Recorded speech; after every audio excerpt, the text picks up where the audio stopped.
Доброго дня, миру Божого. Як же ж саме виростати духовно християнам? Це можливо через покаяння.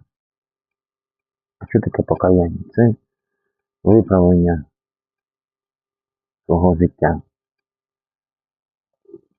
Навіть якщо ми десь согрішили, то ми повинні каятися в цьому, просити вибачення.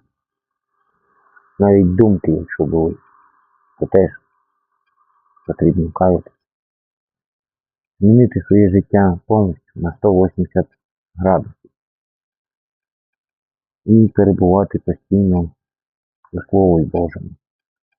Тому що Слово Боже дає духовний ріст, дає натхнення, дає силу нам протистояти дияволу.